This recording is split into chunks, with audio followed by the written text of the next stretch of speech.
and I quote, "I'll be there in a minute. Give me a second." Time is relative, folks. Time is relative. Yes. So, hey, cheers to everybody in the chat. They're a division rival. I don't care how many wins they get. Screw them. That wasn't the take I was expecting to hear. I want to gush over watching live Chris Tanev. I think that we completely underestimate the skill it takes to play defense. One highlight or several highlights does not a Calder trophy make. I'm stepping in here. I'm going to be the crotchety old man here. They need to learn patience. They need to understand the tension, and everything, and the drama. How dare! Look at this. How is McDavid not getting a penalty? You guys need to calm down with this, okay? You guys need to calm down with it. No, Tyler. We are not calming down. Canucks season is almost here.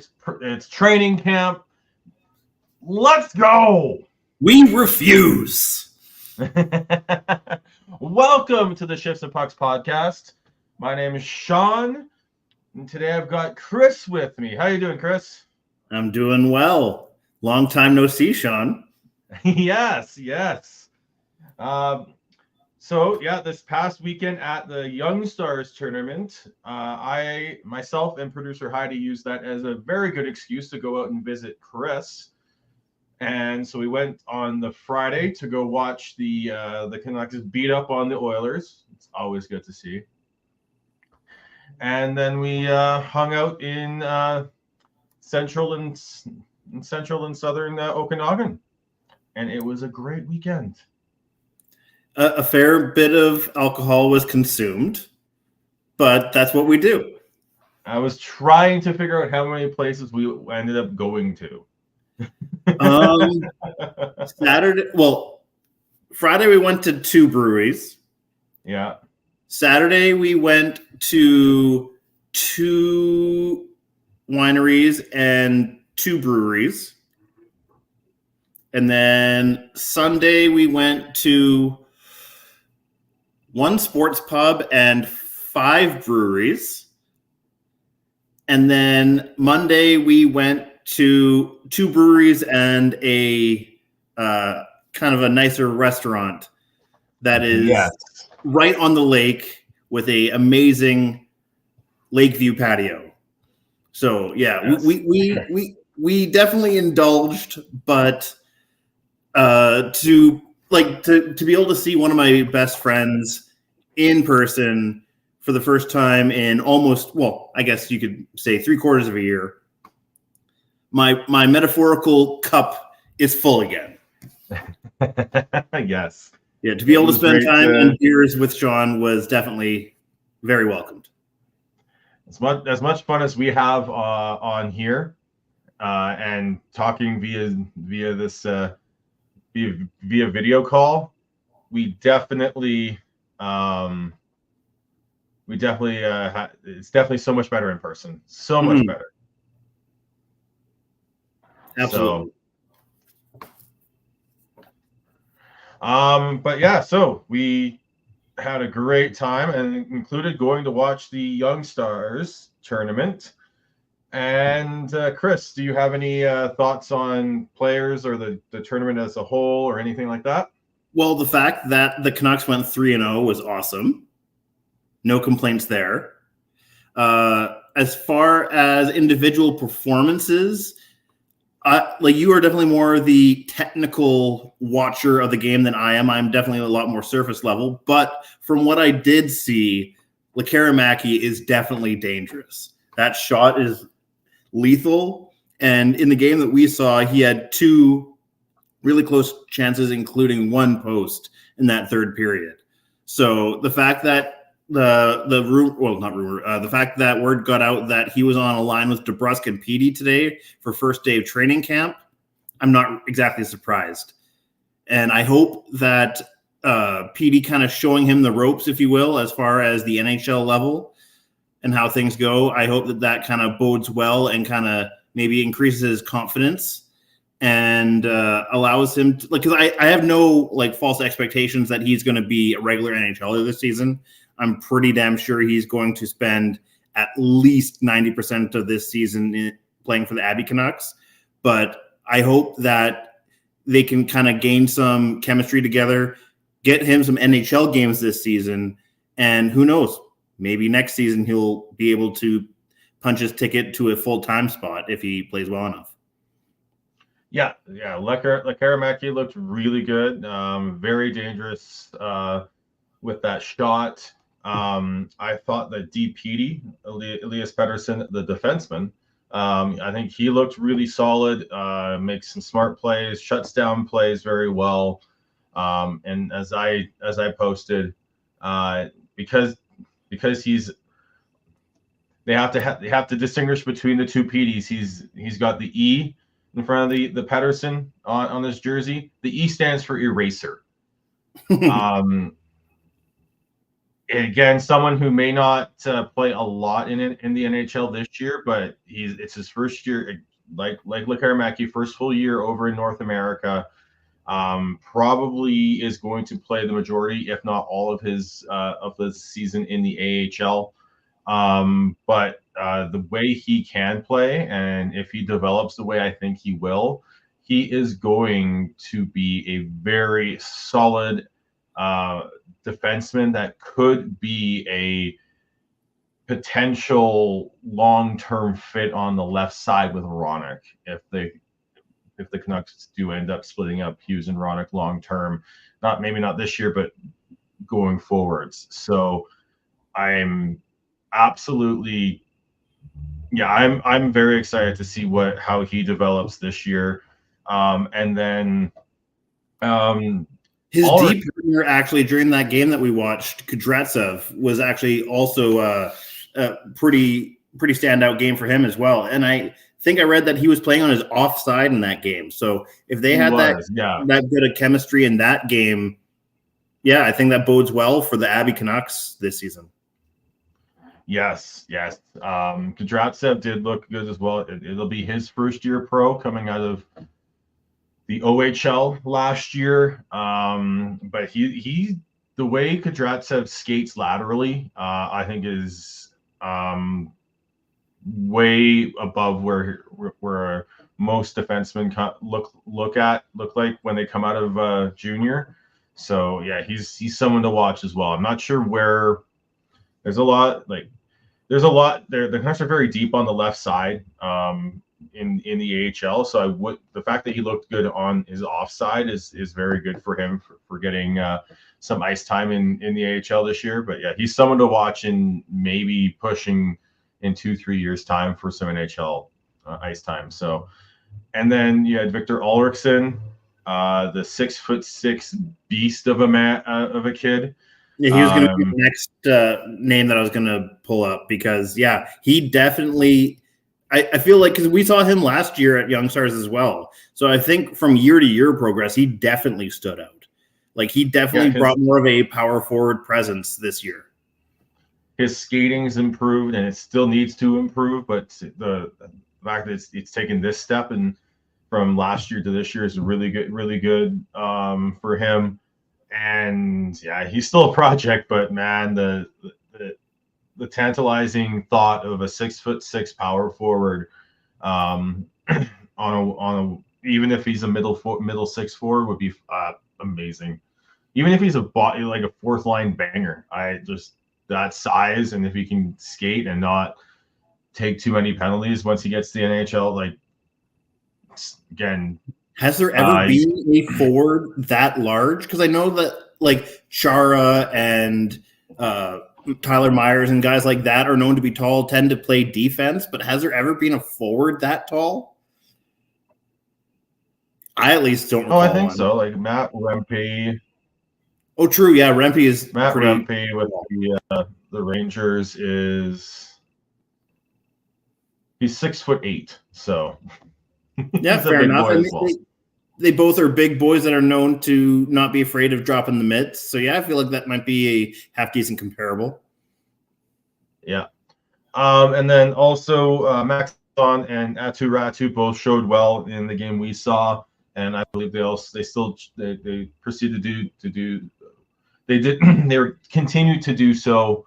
And then the remaining games of the tournament, Ratu's getting a little bit of look on with Garland and Höglander in line and the lines today at camp. So yeah, I think the Canucks do have some interesting players coming up through the ranks. A few of them are older, including like Hassan, but DPD, Ulrichsen, Lekaramäki, Ratu's still only 21. All those players do have some intrigue to them, even if outside of say Lekaramäki, they don't have the true high end potential that a lot of people gravitate to when talking prospects. But who knows? Maybe with the Canucks' current kind of setup and development style, I feel like it. And I'm not trying to maybe get too high on what I think of the current Canucks management, but I feel like they've shown enough promise in the past couple of years of heading in the right direction that maybe it could get to a point of like what the Red Wings had in like the late 90s, early 2000s, where like they would let guys kind of slowly develop in the AHL, and then by the time they got them to the NHL, they were fully ready for it. So I kind of see the kind of progress in that direction of, who knows, maybe the Canucks are kind of working their way in that direction. Yes. Yeah, I think that's the plan. I don't know if they'll ever get – I don't think we'll ever see that sort of – That's a very high bar to match. High bar. Well, also with the cap, it also changes things. You want – even if you have to deal with some mistakes from rookies, and you want them on those cheaper contracts. So yeah. But yeah, and then all I have to say, one more thing I have to say about the rookie tournament, the Young Stars, is if you have a chance, go. Like it's a great time. Granted that you buy the tickets from the correct website, tickets are actually quite cheap.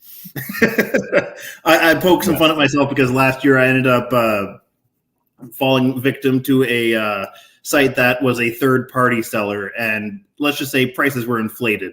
So yeah. If you buy it through the Canucks link, I think they were like $27 a person or something like that. So totally reasonable, and you get to go to Penticton. Yeah, Penticton. Chris is out in Kelowna area. It's not that far of a drive, so you can go down there for a game or two games, and then get to hang out in the Okanagan. It's tough to beat. Tough to beat. Can't turn down patio beers before a game. Right? It's so hard. That's so hard. That's so hard to beat. All right. And well, after the kids left and the out of province teams left and their media left, everyone else congregated down in Penticton as the Canucks training camp started up. But and then yesterday, when Alvin, Rutherford, and Tocchet spoke, we also heard earlier about Dakota Joshua, who released a statement revealing that he during the offseason he got diagnosed with testicular cancer. But they caught it early. So he's just he's not quite ready to skate, but it sounds like he will be soon. But so glad that they caught it early. And it's cancer is just fuck cancer. I think it's the best way to put it. So, and also, Chris, have you checked your balls? Yes, because I was the one who made sure to send the diagram of how to properly do so in multiple group chats that I'm in. So yes, I have checked my boys, and all you other boys, check your boys. Yes, please take care of yourself. Check. Make sure you're periodically checking yourself, and if you have any questions, go to a doctor. Catch it early so that you do not have the lasting impact. So please do that. And then the other big news, I guess a couple other minor things that came out of that that came out of the press conference with Tocchet, Alvin, and Rutherford, is that Cole McWard is week to week with a had surgery. Can't remember if it was upper or lower. I think Alvin said lower body. I think all the other ones were lower body. Yeah. Yeah.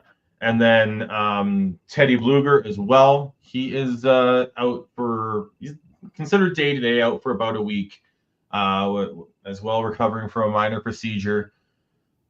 And then that leads us to Thatcher Demko, who spoke today about this mysterious injury that he's been dealing with since getting injured in the first game of the playoffs last year. And it sounds like it's just a very strange injury. He said that there's no NHL players or goalies who have gone through what he's going through right now. It is a muscular injury. Apparently, the only other athletes that have endured this type of injury are soccer players, from what Thatcher said in his availability today. So yeah, he was on the ice before everyone else doing some drills.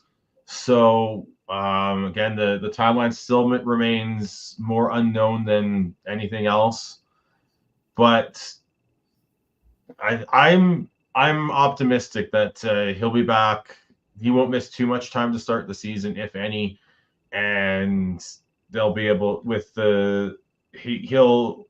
him and the team will learn on how to manage it going forwards and manage his health going forwards. And I think he'll be fine going into the stretch run this upcoming season.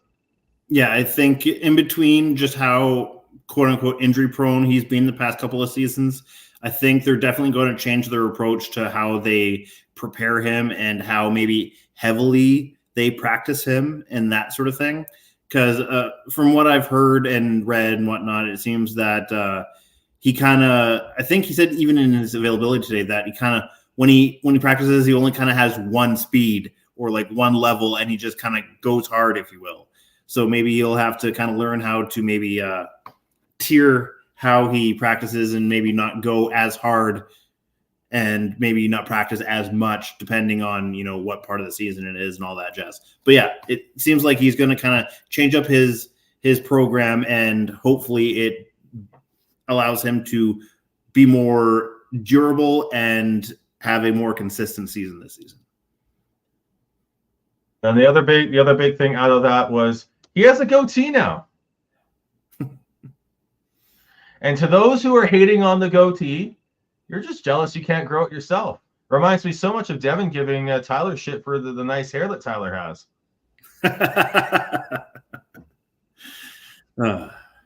I mean, that or us giving Chris a hard time for the invisible mustache that he tries to grow every year.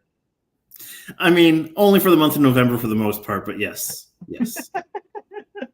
Going through the intro and you just see the different stages of your mustache from last year or the year before. When I think that intro, a lot of those clips are a couple years old actually.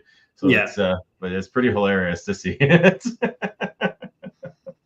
I am not blessed by the facial haircuts. It is obvious. Yes. You and Kevin are definitely don't have what Tyler, Devin, and I have. So. I cultivate what I can grow, and that's about it. And then also on the goalie front, the Canucks signed Dylan Ferguson to a PTO. I think more just for a body at camp.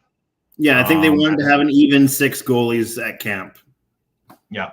So, and then I think they're still sort of patiently waiting to see where Demko is at before they make another move for a goalie, if they want to. From what all the reporters and insiders seem to be saying, the Canucks are still interested in Lankinen, but there's also in like a week or so you're going to start seeing the waiver wire action, and there could be a goalie on there that they might like. So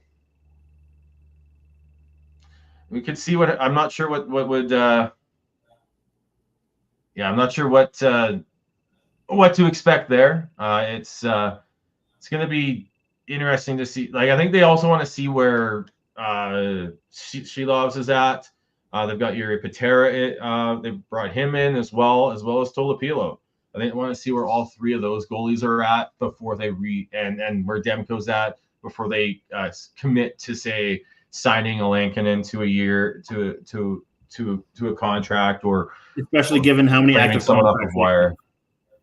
Yes, as well as, like, you also do not want to, like, having too many goalies in the AHL doesn't help development. So yeah, it's just ask Mikey DiPietro. Yeah. And back to the beard conversation. Dylan says that don't brag that you could wear orange and somehow become the captain of a hockey team, saying that I look like Radko Gudas. As Radko Gudas did get named as the Ducks' new captain, which we're not going to get too much into the Ducks today. Sorry, Dylan, but I think that's a good short-term captaincy option for them. So, just like the Blackhawks, you pick a veteran among all the boys, and they give them the seed to kind of have that leadership role. Makes sense. Yes. All right, and then I don't see the Canucks really looking for another goalie as of right now. I think they'll wait and see what the waiver wire looks like, and if there's someone who really intrigues them, and they know Demko isn't going to be ready for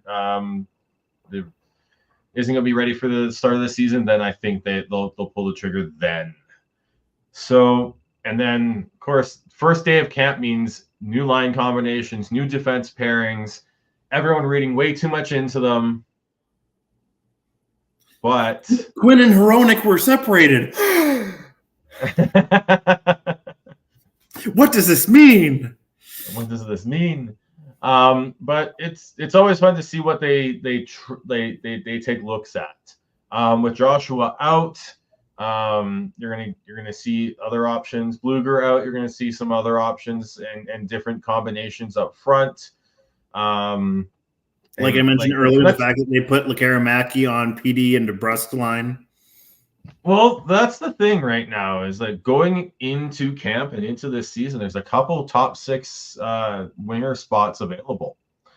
You've got DeBrusque and PD as a pair. You've got Besser Miller as a pair. So you've got a right wing spot and a left wing spot open in the top 6. The Canucks brought in Daniel Sprong, who's a right shot right winger. They've got Lekaramaki, who's a right shot right winger. They've had Höglander play with PD before. He's a left shot, but he could also, like, Höglander could be on either spot. They had Danton Heinen on that left wing with Miller and Besser today, and I think he's definitely an option, as is Höglander. Another little piece of news that came out of the lines, as well as Rick Tockett's comments yesterday, was that they want to have Pia Suter as a center. So I think they do want to have Miller, Pettersson, Suter, Bluger down the middle. Because your other option is Neil Zaman in the middle on the fourth line. I think Suter's, if you can find the right wingers, Suter's a better option than Amon at this point, and it just lengthens that. No disrespect to Amon, it's just that he's a more solidified NHL player. Yes. So, no Kevin today, but he did send in the lines he wants to see, I guess, to start the season. And he's got Heinen with Miller and Besser, DeBrusque, Pettersson, and Sprong. He's got Joshua, Bluger, Garland, the third line. I think that's basically going to be the staple of any line combo you're going to see from anyone right now. If they're not doing that, I think that's not exactly. I think you're just trying to be different for the sake of being different. And then he's got Höglander, Suter, and Sherwood as the fourth line, with Arshdeep Baines as his the 13th forward. And then he's got Hughes and Hronek together, Soucy and Myers together, and then Forbort and Desharnais together, with Juleson as the 7th defenseman. And he does think that DP will play games this year. So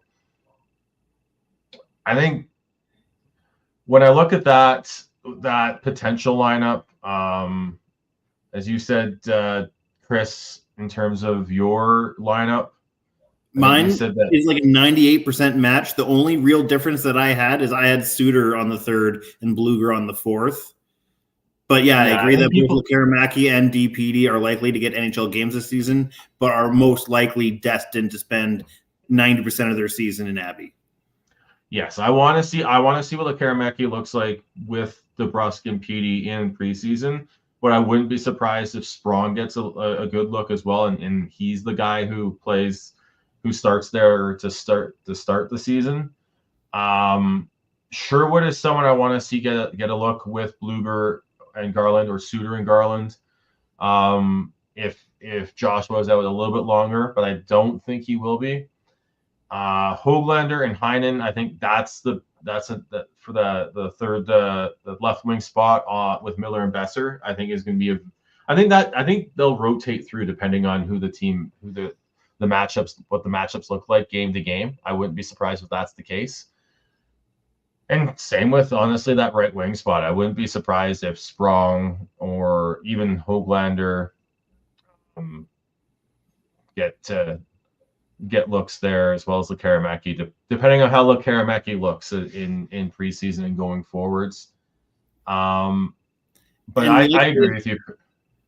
Go ahead. No, you go ahead. I'm moving on to another one. So okay, yeah, I was gonna say, like I said earlier in the off season, I feel like the fact that like our 3rd and 4th line guys easily could have 1st or 2nd line opportunities just kind of shows how of a balanced roster that Alvin has been able to assemble here, and I ultimately think that only means good things for the Canucks. If you can literally put any guy on any line and it doesn't feel forced or like some sort of desperate move or what have you, like I think that is a strength for this roster. It is. I would like to see someone just take that one of those spots, at least one of those spots, and run with it, and just take off the way, say, trying to think who, like, just have a seat. Like if Höglander can have a 20-goal season but take off and do all the details in a top 6 role, that's what I want to see. I don't want to, like, are you looking for the next Burrows, the next 3rd winger that completes a duo?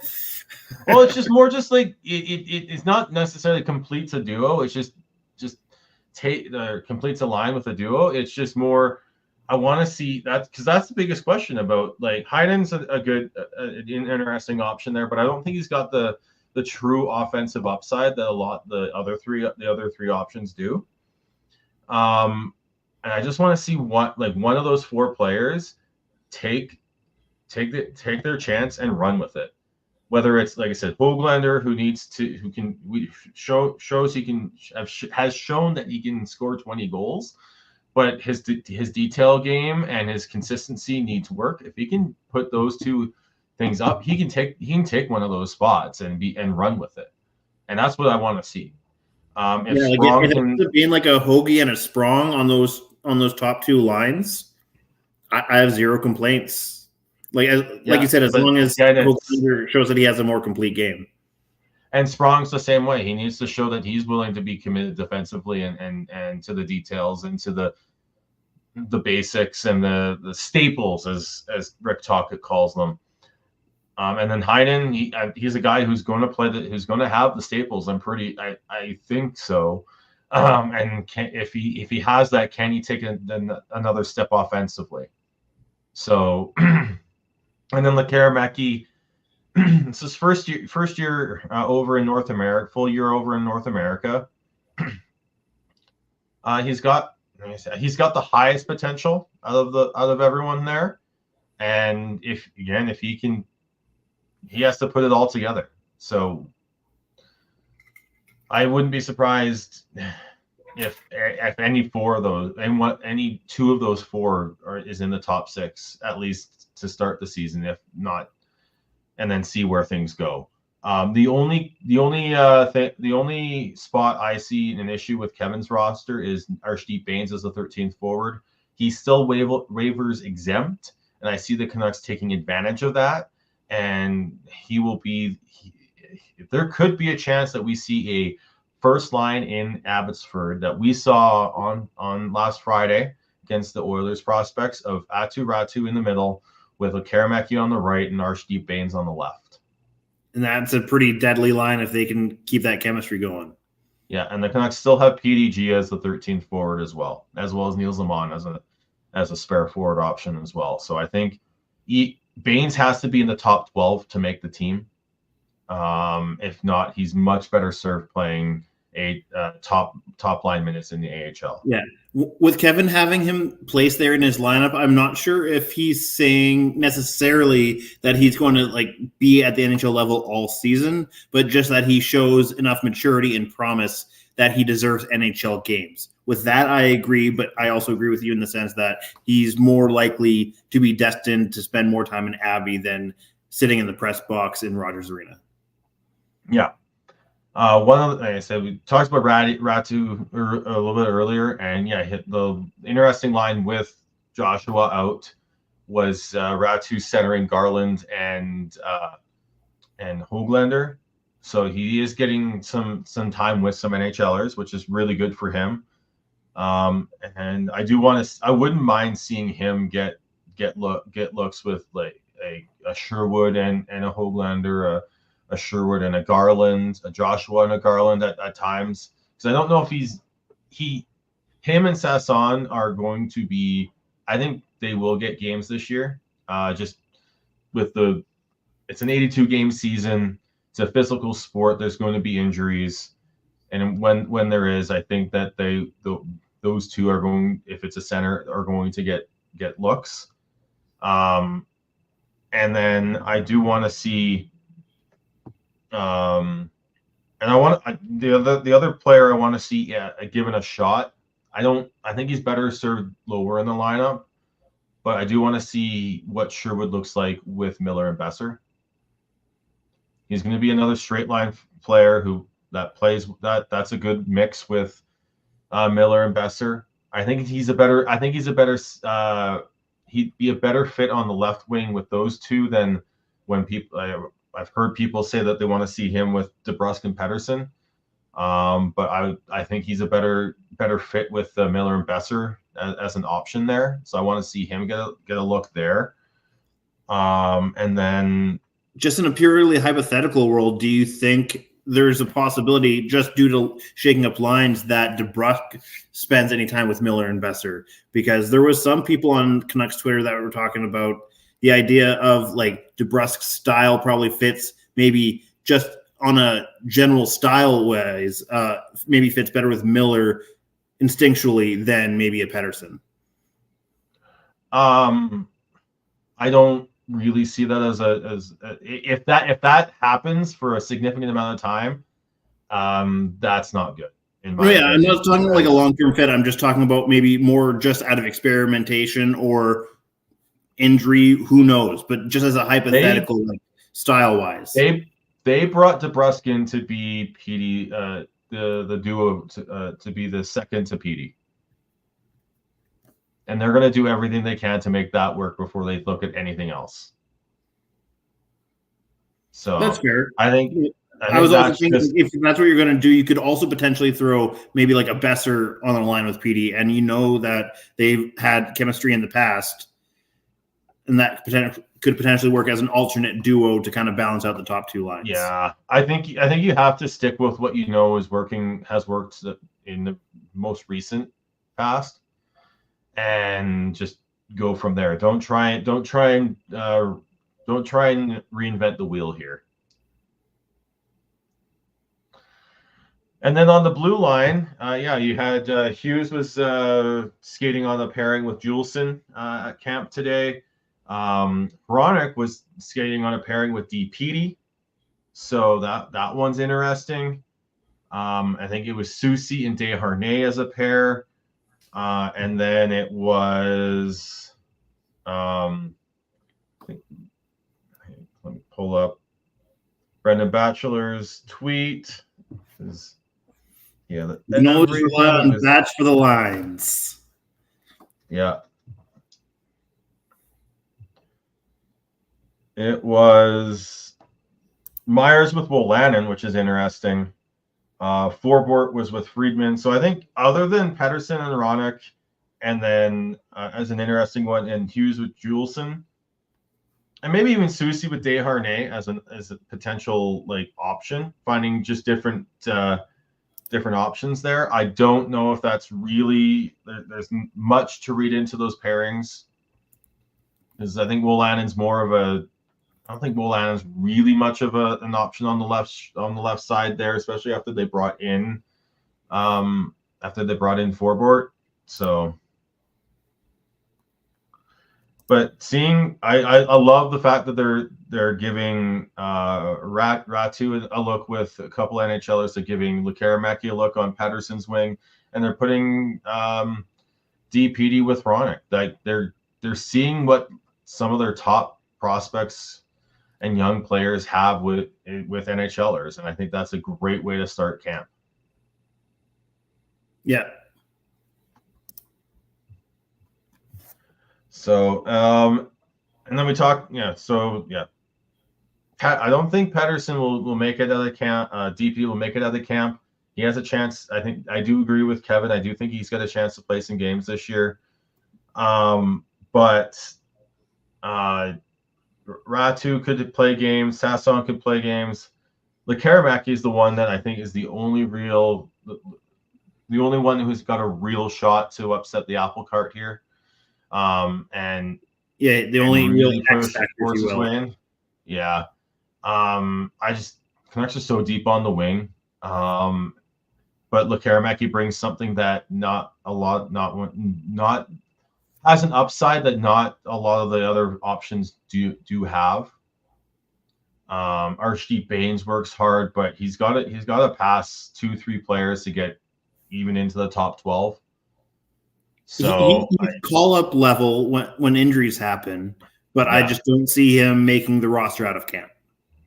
Yeah, agreed. But I don't think there's anyone else that really has a chance to has a chance to like force their way onto the roster at this point.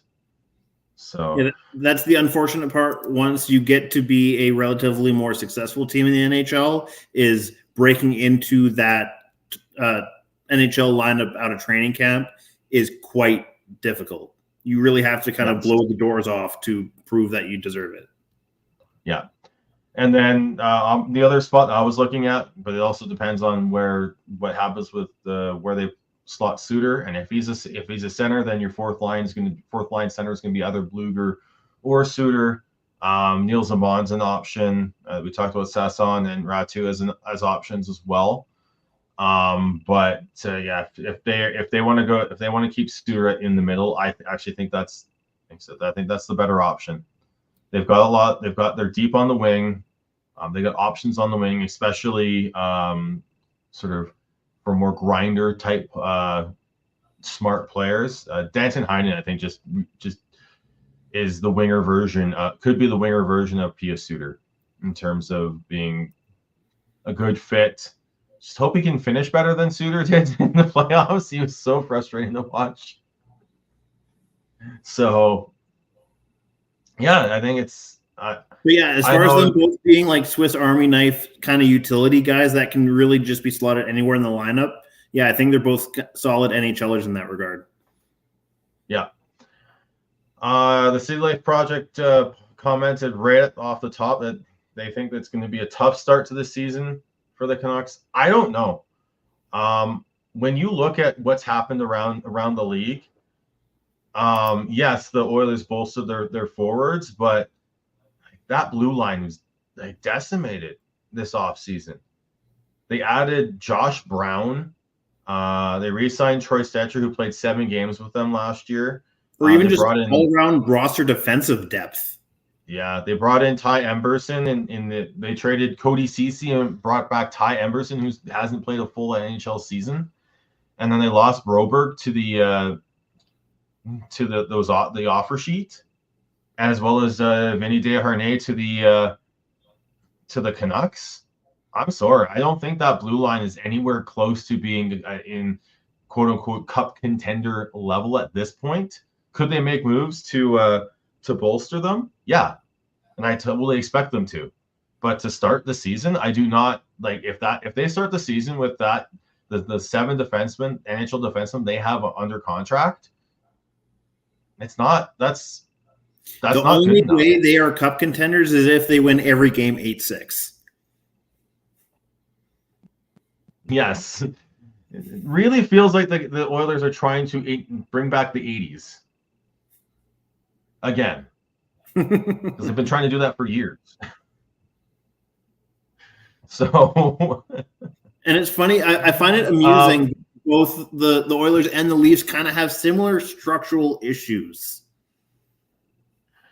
except I like the Leafs defense way better than the Oilers defense. This season, I agree with you, but I'm more so talking about like last 5 years sort of era, if you will.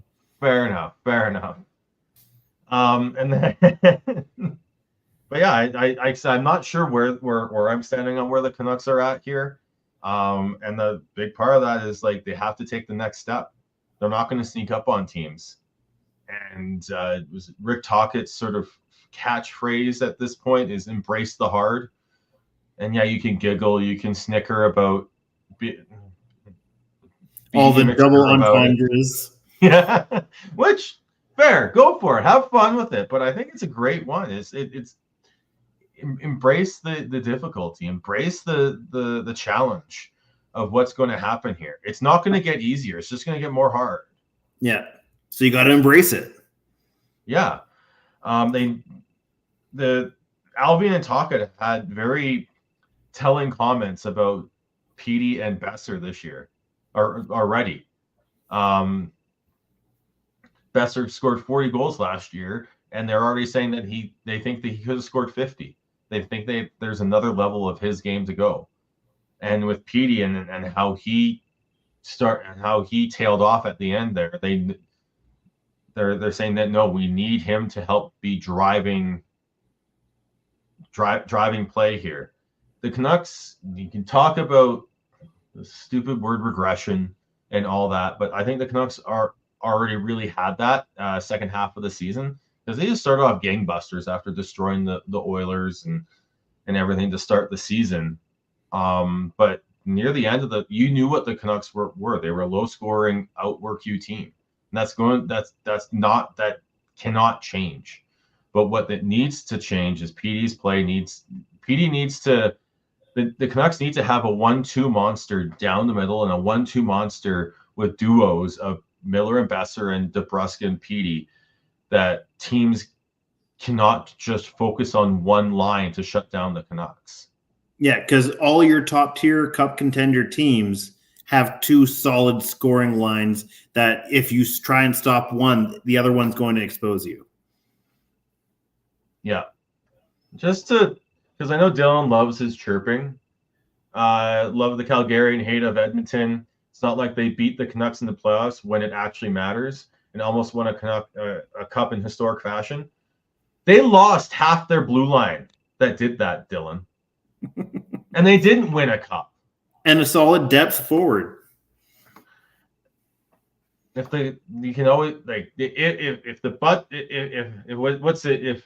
ifs and buts were candy and nuts, we'd all have a good time. If Demko was healthy, they don't win that series against the Canucks.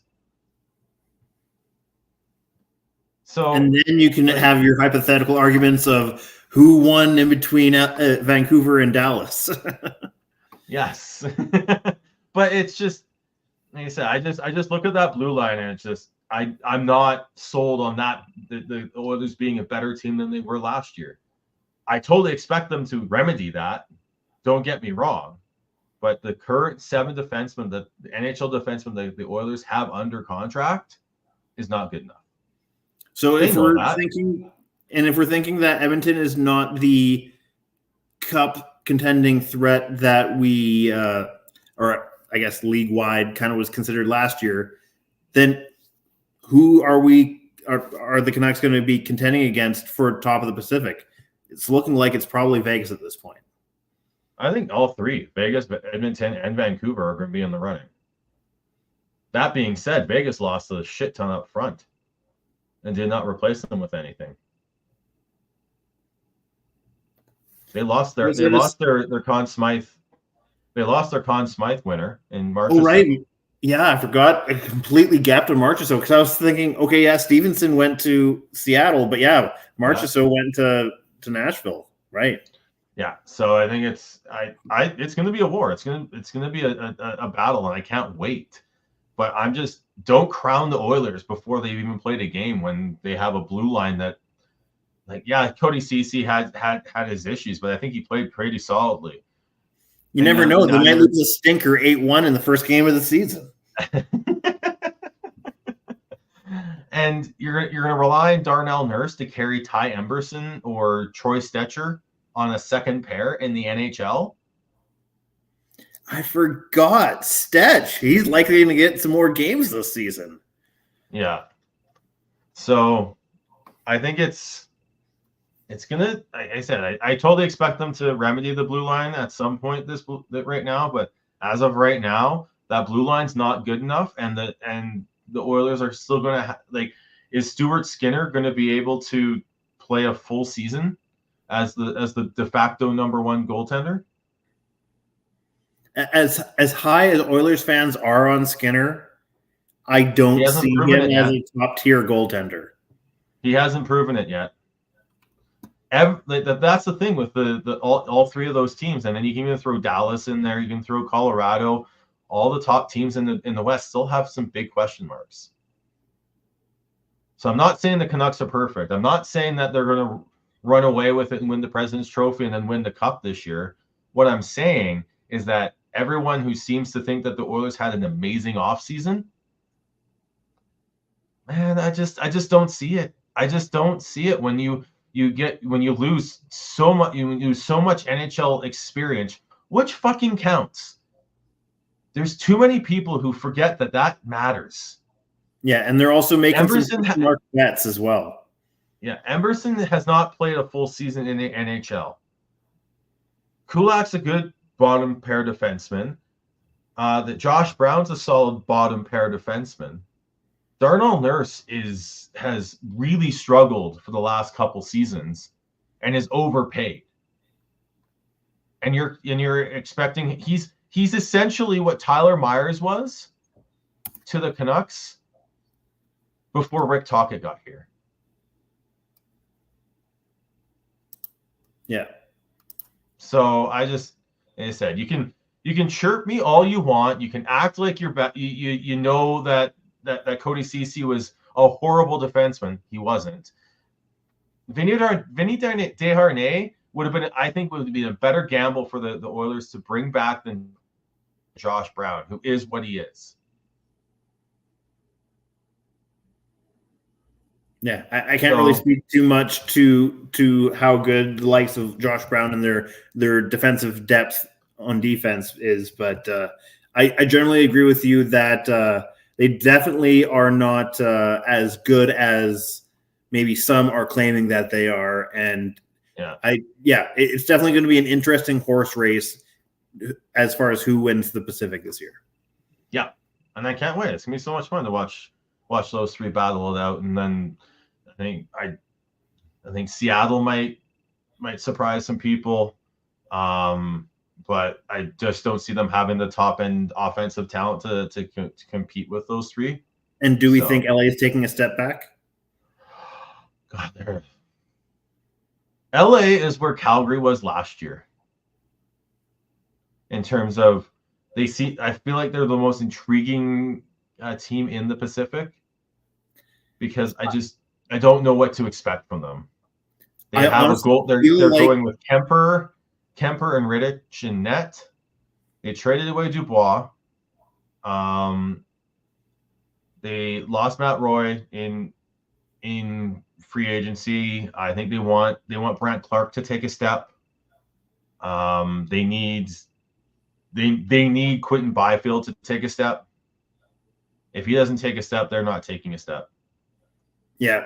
No, I honestly, in hindsight, I feel like that Dubois trade is going to be a point in where the direction of their franchise took a different turn than what they were expecting. It was a big swing, but it was a miss. And I think it's going to ultimately alter the trajectory of that franchise. Because I honestly think if they had kept the likes of Iafallo and who was the other guy that they sent to Winnipeg? Yeah. I honestly think if they had been able to keep those guys and didn't take on Dubois, that they'd be a much stronger team right now. Yeah. I give Kevin shit for a lot of his takes and a lot of his opinions, but he was bang on that trade. He was like, from the day it was announced, he was like, he's never been high on Dubois, but he was bang on that. So, and then we were talking about defense, we're talking about the Kings. Perfect transition into we're bringing Eagle home.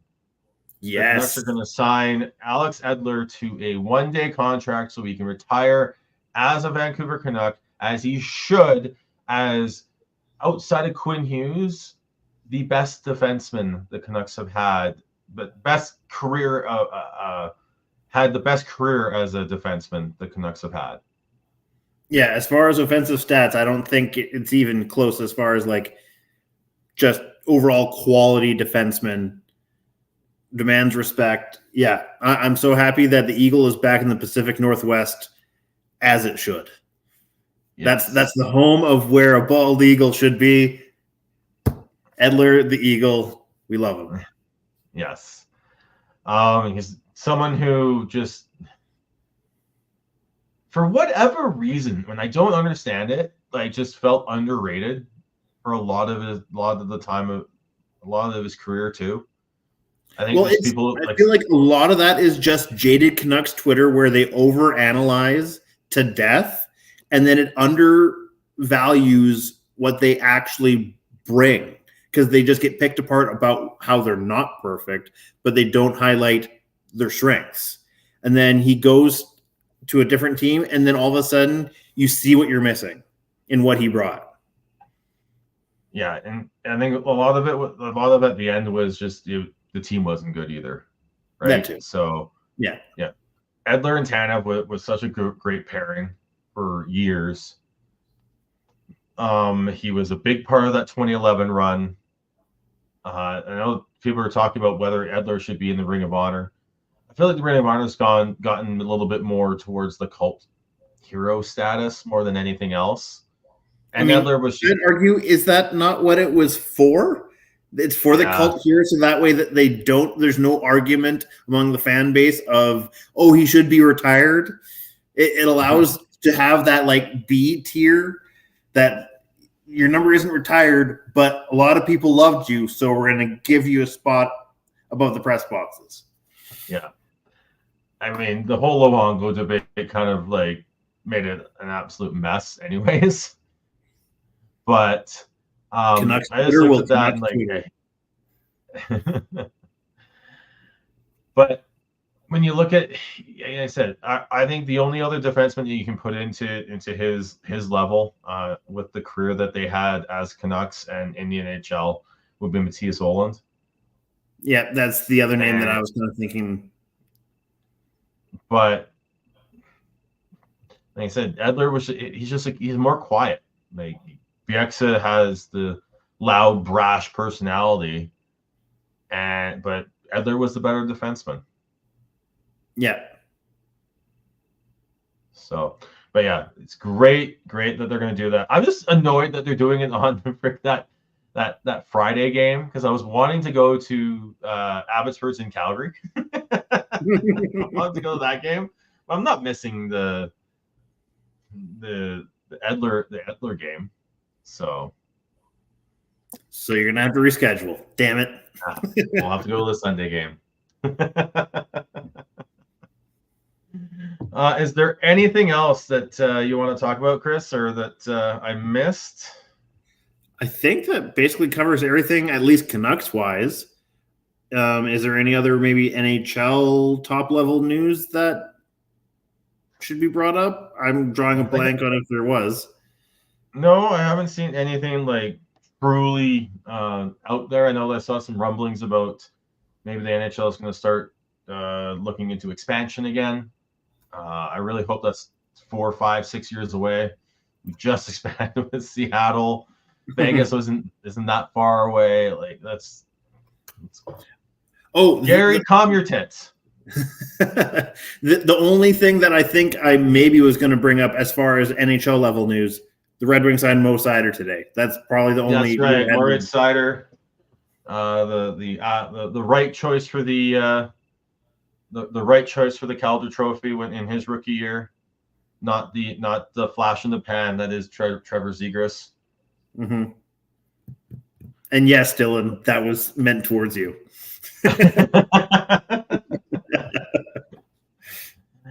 And I guess Dylan also brings up a good one.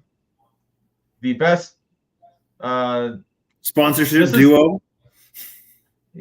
Milk and Oreo sponsor.